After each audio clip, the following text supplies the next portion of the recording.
नमस्कार दोस्तों, आज हम बात करेंगे देव ऋषि नारद के पूर्व जन्म की कथा के बारे में।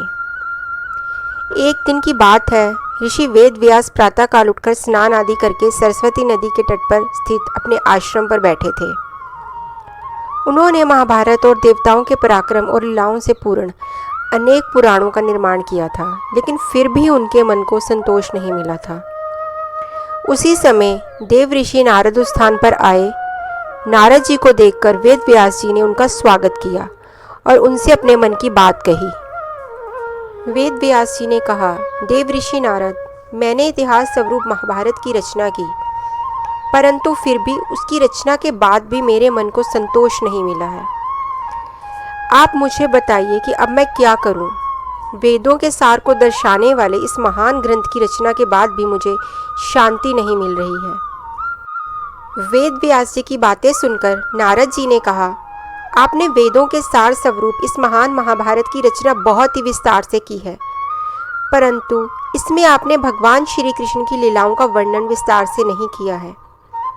भगवान अपनी लीलाओं के गुणगान से अधिक प्रसन्न होते हैं। आप ऐसे ग्रंथ की रचना कीजिए जो भगवान की भक्ति की वृद्धि कराने वाला हो। भक्ति के अतिरिक्त भगवान को प्रसन्न करने का और कोई मार्ग नहीं है। व्यास जी, मैं आपको अपनी ही पूर्व जन्म की कथा सुनाता हूँ कि किस तरह भगवान की भक्ति से ही मुझे मनुष्य जन्म से मुक्ति मिली और भगवान का परम भक्त होने का सौभाग्य मिला। नारद जी कहते हैं, पिछले कल्प में मैं एक दासी का पुत्र था। मेरी माता दूसरों के घर में काम करके अपनी जीविका चलाती थी। बहुत मेहनत करके मेरी माँ मेरा लालन पालन करती थी और मुझसे बहुत प्रेम करती थी। पिता न होने के कारण मुझे पालने का काम मेरी माता का ही था। एक समय की बात है, हमारे गांव में साधुओं की एक टोली आई। मैं उस टोली के साथ रहने लगा और उन साधुओं की सेवा करने लगा। मैं दिन भर उनके पीछे ही घूमता था। जब साधु लोग खाना खा लेते तो उनका बचा हुआ भोजन मैं खा लेता था। इन साधुओं के साथ रहकर मुझे भगवान की कथाओं को सुनने का अवसर मिलता था। साधुओं का सारा दिन भगवान की लीलाओं को सुनने में ही चला जाता था। भगवान के भजन करना, ध्यान करना और लीलाओं की चर्चा करना, यही इन साधुओं का काम था। मैं भी उन साधुओं के साथ रहकर मैंने भी भगवान की लीलाओं को सुना और जाना। भजन भी करने लगा था। व्यास जी, मेरा मन पूरी तरह से उन साधुओं की कृपा से भगवान में लग गया था। साधु संग से ही मुझ में भक्ति जागृत हो गई और भगवान के दर्शन की लालसा जागृत हुई। अब मेरा मन हमेशा भगवान की लीलाओं के चिंतन में ही लगा रहता। उन साधुओं के संग से मेरा जीवन सफल हो गया था।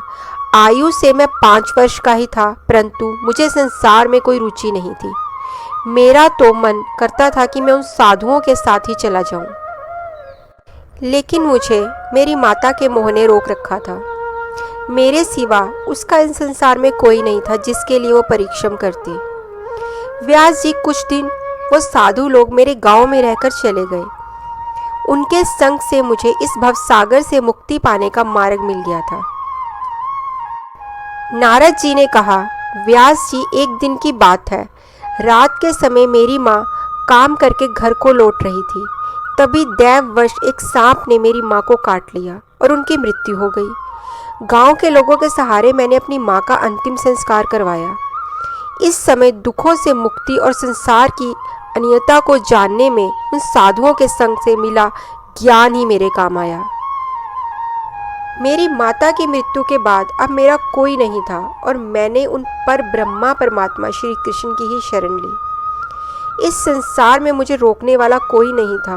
मैं जब जिधर चाहे उधर जा सकता था। मैं मुक्त था।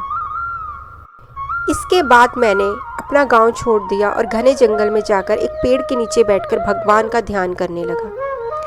कुछ समय बाद मेरे हृदय में मुझे भगवान मुरलीधर के दर्शन हुए। भगवान अपने हाथों में मुरली लिए मुस्कुरा रहे थे।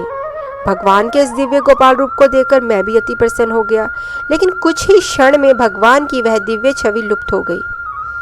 मैंने फिर से ध्यान लगाकर उस रूप के दर्शन करने का प्रयास किया, किंतु मुझे उस रूप के दर्शन नहीं हुए।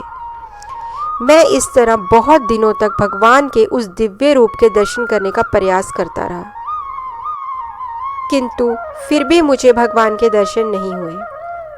व्यास जी, मेरे इस प्रयासों को देखकर आकाशवाणी ने मुझसे कहा, तुम्हें अब इस जन्म में भगवान के उस रूप के दर्शन नहीं होंगे। तुम्हारे कर्म भोग समाप्त हो जाने के बाद अगले जन्म में तुम्हें भगवान के उस दिव्य स्वरूप के दर्शन का सौभाग्य मिलेगा। तब से मैंने उस रूप के दर्शन करने का प्रयास छोड़ दिया और भगवान का चिंतन करते अपनी उस जन्म के अंत होने का प्रयास करता रहा। नारद जी ने व्यास जी से कहा कि जब मेरी मृत्यु का समय आया, मैंने अपना शरीर त्याग दिया और ब्रह्मा जी के शरीर में जाकर मेरी जीवात्मा लीन हो गई। पिछले कल्प के अंत के बाद जब ब्रह्मा जी ने सृष्टि का आरंभ किया, तब उनके मरीच, दक्ष आदि प्रजापतियों की उत्पत्ति हुई। तब मैं भी ब्रह्मा जी का मानस पुत्र होकर प्रकट हो गया। व्यास जी, इसके बाद से हमेशा भगवान के ही गुणगान करता संसार में घूमता रहता हूँ। इसलिए अब आप भगवान की लीलाओं का विस्तार से वर्णन करके श्री भागवत पुराण की रचना करो। तो दोस्तों, इस प्रकार नारद जी ने अपने पूर्व जन्म की कहानी सुनाते व्यास जी को भागवत पुराण की रचना करने का आदेश दिया था।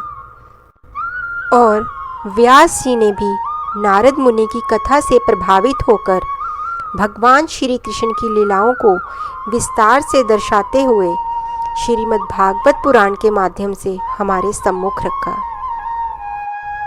नमस्कार दोस्तों, ऐसी और सुंदर कथाओं के बारे में जानने के लिए हमारे चैनल को लाइक कीजिए, सब्सक्राइब कीजिए और शेयर कीजिए। धन्यवाद।